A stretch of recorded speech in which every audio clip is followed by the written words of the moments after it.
ಅದೇ ಇವತ್ತು ಸ್ಟೇಟ್ ಲೆವೆಲ್ದು ಒಂದು ಪ್ರೈಮರಿ ಮತ್ತು ಸೆಕೆಂಡ್ರಿ ಶಿಕ್ಷಕರ ಒಂದು ಸಮಾವೇಶ ಮಾಡ್ತಾ ಇದ್ದಾರೆ.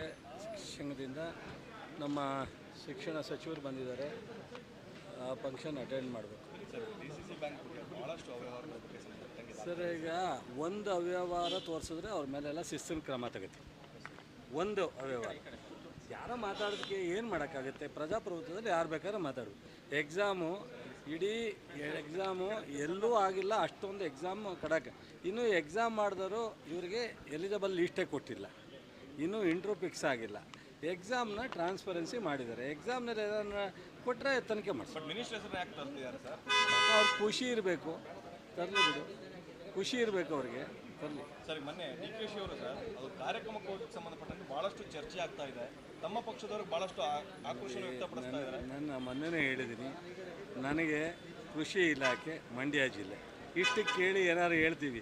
ಸೊ ಎಲ್ಲೆಲ್ಲಿ ಏನೇನು ನಡೀತಿದೆ ಅದಕ್ಕೆಲ್ಲ ಆನ್ಸರ್ ಮಾಡೋದಕ್ಕೆ ಪಾರ್ಟಿ ಇದೆ, ಲೀಡರ್ಗಳಿದ್ದಾರೆ, ಅವ್ರು ಮಾಡ್ತಾರೆ. ರಾಹುಲ್ ಗಾಂಧಿ ಅವರು ಟೀಕೆ ಮಾಡಿದ್ರು, ಅಂಥ ಕಾರ್ಯಕ್ರಮಕ್ಕೆ ಹೋಗ್ತಾ ಇದ್ದಾರೆ. ಅಫ್ಕೋರ್ಸ್ ಅದೇನೇ ಇರ್ಬೋದು, ಅದಕ್ಕೆಲ್ಲ ಹೇಳೋದಕ್ಕೆ, ರಿಯಾಕ್ಟ್ ಮಾಡೋದಕ್ಕೆ, ಕ್ವೆಶನ್ ಮಾಡೋದಕ್ಕೆ, ಆನ್ಸರ್ ಮಾಡೋದಕ್ಕೆ ಪಾರ್ಟಿ ಹೈಕಮಾಂಡ್ ಇದೆ.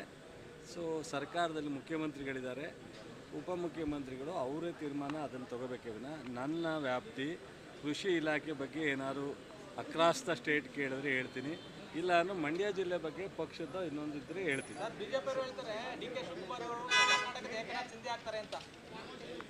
ನೋಡಿ, BJಪಿಯವ್ರ ಮಾತು ಕೇಳಿ ಇಲ್ಲಿ ಯಾರೂ ತೀರ್ಮಾನ ತಗೊಳ್ಳುವಂಥ ಏನಿಲ್ಲ, ಗೊತ್ತಾಯ್ತಾ? BJಪಿಯವ್ರಿಗೆ ಒಂದು ಲೀಡರ್ಶಿಪ್ ಇಲ್ಲ, ಅದಕ್ಕೇನಾದ್ರು ಕನಸು ಕಾಣ್ತಾ ಇರಬೇಕು. ನಾವೀಗ ಇಲ್ಲಿಂದ ಹೋಗಿ ಅವ್ರ ಲೀಡರ್ಶಿಪ್ ತಗೊಳ್ಳೋವಂಥ ಅವಶ್ಯಕತೆ ಏನು ಯಾರಿಗೂ ಇಲ್ಲ. ಕಾಂಗ್ರೆಸ್ ಭದ್ರವಾಗಿದೆ, 138 ಸೀಟ್ ಗೆದ್ದಿದ್ದೀವಿ. ಇವತ್ತಿನ ಪರಿಸ್ಥಿತಿನಲ್ಲಿ ಅವ್ರು ಏನು 60, 20, 80 ಇದ್ದಾರೆ JDS, BJP ಇನ್ನೊಂದು 25 ಡೌನ್ ಆಗಬೇಕೇ ವಿನ ಜಾಸ್ತಿ ಆಗೋ ವಾತಾವರಣ ಇಲ್ಲ. ಅದಾದರೆ ಸಂತೋಷ, ನಮಗೇನು ಬೇಜಾರಿಲ್ಲ, ಖುಷಿ. ಅಲ್ಲಲ್ಲ, ನಿಮ್ಮ JDS ಅವರು BJP ಅವ್ರು ಹೇಳ್ತಾ ಇದ್ರಲ್ಲ, ಅವ್ರಿಗೆ ಯಾವುದು ನೋಡ್ರಿ, ಮುನಿರತ್ನ ಅವರು ಕೇಸ್ ಎದುರಿಸ್ತಾ ಇದ್ದಾರೆ. ಅವರಿಗೆ DK ಶಿವಕುಮಾರು ಮತ್ತು ಸುರೇಶ್ ಅವರಿಂದ ನನಗೆ ಈ ಕ್ಷೇತ್ರದಲ್ಲಿ ಅವರು MP ಆಗಿದ್ದರಿಂದ ಅವ್ರ ಮೇಲೆ ಅಟ್ಯಾಕ್ ಮಾಡ್ತಾ ಇದ್ದಾರೆ ಅನ್ನೋದ್ರಿಂದ ಅದನ್ನು ಮಾತನಾಡ್ತಾರೆ. ಅವ್ರ ಪಾಪ ಅವರ ತಪ್ಪುಗಳನ್ನ ಮುಚ್ಚಿಡ್ಲಿಕ್ಕೋಸ್ಕರ ಈಗ ಜೈಲಿಂದ ಹೊರಗಡೆ ಬಂದವರೇ, ಮತ್ತೆ ಕೇಸ್ ಎಂಕ್ವೈರಿ ನಡೀತಾ ಇದೆ, ಇದ್ರ ಹಿನ್ನೆಲೆಯಲ್ಲಿ ಮಾತಾಡ್ತಾರೆ. ಬಿಡಿ, DK ಶಿವಕುಮಾರು ಪಕ್ಷದಲ್ಲಿ ಭಾಳ ಸುದೀರ್ಘವಾದಂಥ ಜರ್ನಿ ಬಂದಿರತಕ್ಕಂಥವ್ರು. ಅವರು ಈಗ ಬಿಟ್ಟೋಗುವಂಥ ಅವಶ್ಯಕತೆ ಏನಿದೆ? ಪಕ್ಷ ಅವರಿಗೆ ಅಧ್ಯಕ್ಷರಾಗಿ ಮುಂದುವರಿಸಿ ಇತಿಹಾಸದಲ್ಲಿ ಸೊ ಉಪಮುಖ್ಯಮಂತ್ರಿ ನಡೆದಿದೆ. ಅಧಿಕಾರದಲ್ಲಿ ಇದಾರಲ್ಲ, ಅಧಿಕಾರ ಸಂತೋಷ. ಅವ್ರೇನೇನು ಸಜೆಷನ್ ಇದೆ ತೊಗೊಳ್ಳೋಣ.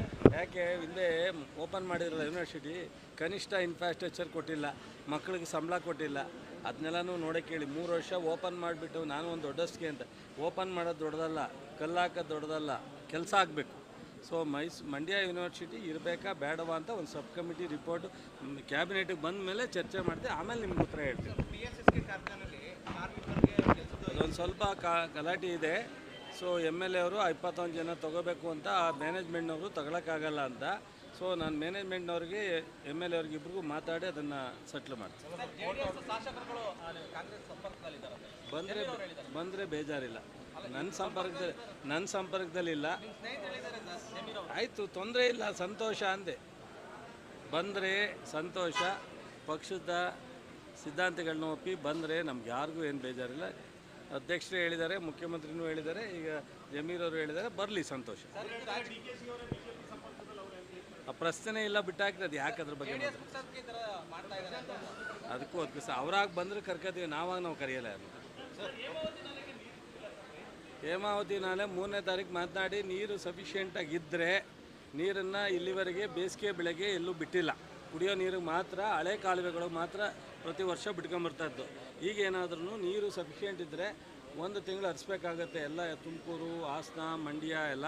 ಹಾಗಾಗಿ ಅದನ್ನು 3ನೇ ತಾರೀಕು ನಾನು ಮತ್ತು ಅಲ್ಲಿಯ ಉಸ್ತುವಾರಿ ಸಚಿವರು ಮಾತನಾಡಿ ತೀರ್ಮಾನ ತಗೋದು. ಯಾರು ಮಾಡಲಿ, ಪ್ರಜಾಪ್ರಭುತ್ವದಲ್ಲಿ ಇವೆಲ್ಲವೂ ಸಹ ಮಾಡಲೇಬೇಕಾದಂಥವು ಮಾಡ್ತಾರೆ. ಸೊ ಕನ್ನಡ ಪರ ಸಂಘಟನೆಗಳು ಪ್ರತಿಭಟನೆ ಮಾಡಿರ್ತಕ್ಕಂಥದ್ದಕ್ಕೆ ನಮ್ಮದೇನು ವಿರೋಧ ಇಲ್ಲ. ರಚನಾತ್ಮಕವಾದಂಥ ಯಾವುದೇ ಹೋರಾಟ ಮಾಡಿದ್ರು ಸರ್ಕಾರ ಅದನ್ನು ಸ್ವಾಗತಿಸ್ತದೆ, ಗೌರವಿಸ್ತದೆ, ಆ ಸಂದರ್ಭಕ್ಕೆ ತೀರ್ಮಾನ ತೆಗೆದುಕೊಳ್ಳುತ್ತೆ.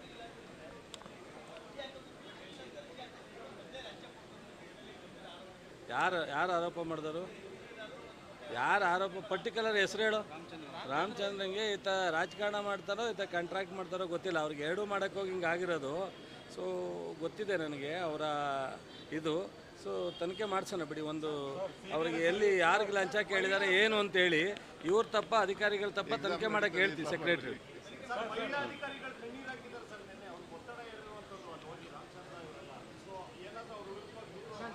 ನನಗೆ ಕಂಪ್ಲೇಂಟ್ ರೈಟಿಂಗ್ನಲ್ಲಿ ಬಂದಿದ್ದರೆ ನಮ್ಮ PWD ಸೆಕ್ರೆಟ್ರಿಗೆ ಕೂಡಲೇ ತನಿಖೆ ಮಾಡೋಕ್ಕೆ ಹೇಳ್ತೀವಿ. ಈಗ ನಮ್ಮ ಮಂತ್ರಿಗಳು, ಲೋಕೋಪಯೋಗಿ ಇಲಾಖೆಯವರು ಭಾಳ ಸೂಕ್ತವಾದಂಥ ನಿರ್ಧಾರ ತಗೊಂಡು 50 ಲಕ್ಷದ ಕೆಳಗಡೆ ಇರ್ತಕ್ಕಂಥವ್ರು ಎಲ್ರಿಗೂ ಕೊಡ್ತಕ್ಕಂಥ ಅದು ಒಳ್ಳೆಯದು ಅಂತ ನಾನು ಅಂದ್ಕೊಂಡಿದ್ದೀನಿ. ಸ್ವಾಗತ ಮಾಡ್ತಾರೆ, ನೀವು ಸ್ವಾಗತ ಮಾಡ್ತೀರಿ. 3 ಕೋಟಿಯಿಂದ ಹೆಚ್ಚು ಇರೋರಿಗೆ 1 ಕೋಟಿ ಕಾಮನ್ನಾಗಿ ಕೊಡ್ತಾರೆ. 5 ಕೋಟಿಗಿಂತ ಹೆಚ್ಚಿರೋರಿಗೆ 2 ಕೋಟಿ ಕೊಡ್ತಕ್ಕಂಥದ್ದು. ಯಾವುದಾದ್ರು 1 ಡಿವಿಷನ್ 2 ಡಿವಿಷನ್ ಮಾಡಿದ್ರೆ 1 ಇದು ಒಳ್ಳೆಯದ ಕೆಟ್ಟದ್ದ? ಪ್ರತಿಯೊಬ್ಬರಿಗೂ ದುಡ್ಡು ತಲುಪುತ್ತೆ. ಕನಿಷ್ಠ ಪ್ರಮಾಣದಲ್ಲಿ 50 ಲಕ್ಷದವ್ರಿಗೆ ಎಲ್ಲವೂ ಸೇರುತ್ತೆ. 2 ಕೋಟಿ ಮೇಲೆ ಇರೋರಿಗೆ 1 ಕೋಟಿ ಸಿಗುತ್ತೆ, 5 ಕೋಟಿ ಮೇಲೆ ಇರೋರಿಗೆ 2 ಕೋಟಿ ಸಿಗುತ್ತೆ. ನೋಡಿರಿ, ಅದು ಅವರು ಗೈಡ್ಲೈನೇ ಮಾಡಿ ಆರ್ಡರ್ಸ್ ಇಶ್ಯೂ ಮಾಡಿ, ಸೊ ಅದರಲ್ಲಿ ಕಂಪ್ಲೀಟ್ ಆ ರೇಷಿಯೋನ ಮೆನ್ಷನ್ ಮಾಡಿರೋದ್ರಿಂದ ಪ್ರಶ್ನೆನೇ ಬರೋಲ್ಲ.